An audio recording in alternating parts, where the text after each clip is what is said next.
po yung 25mm Mark 38 Mode 1 na baril na semi and auto machine gun. Ang bala nito ma'am is nasa ay 25mm. Nakaling type po siya ma'am. Ang baril na to kaya niya pong pumutok ng single or automatic. Rate of fire naman nito ma'am is nasa 180 to 200 rounds per minute. So ang layo po ng maximum range nito ma'am nasa 4.1 miles. At yung effective range nito is nasa 2 miles. So ito po yung switch niya ma'am. Naka-on off siya.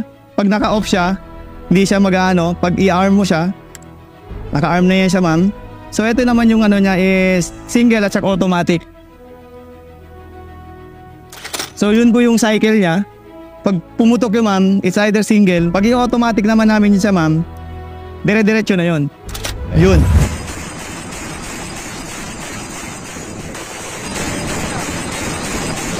Po yung ano natin na twin na .50 caliber light barrel machine gun. Ito po yung ginagamit natin na anti-ship, saka anti-air din siya. Ship to shore pwede rin siya. Nasa barko tayo, ang titirahin natin nasa lupa, pwede pa rin. Ang gamit dito ang bala niya is 3/4 siya, 3/4 inch siya.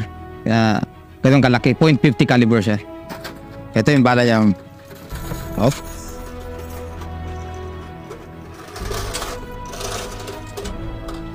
Ito yung mga bala niya ma'am, ganyan kalaki yung bala niya. Kapag ino-operate ma'am, dito pa rin binubuksan. From, pwede dito, saka dito dalawa yan. Kabilaan sila. So, left and right. Automatic siya ma'am, wala siyang single fire. Once na nilagay mo yung bala sa kanya, pilid mo siya, pag kinasa mo, at pinaputok mo, tuloy-tuloy lang siya. Pwede mo naman rotate yan. Ang pagkakasa nito ma'am, kailangan sabay. Dapat nandito to sa may dibdib mo kapag naka-vest kasi kami. Nagsusot kami ng bulletproof vest namin. Kapag kinasa mo siya sabay.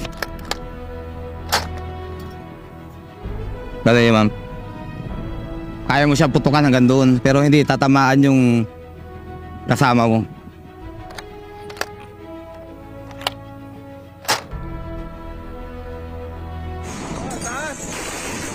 Yan, sige, tuloy.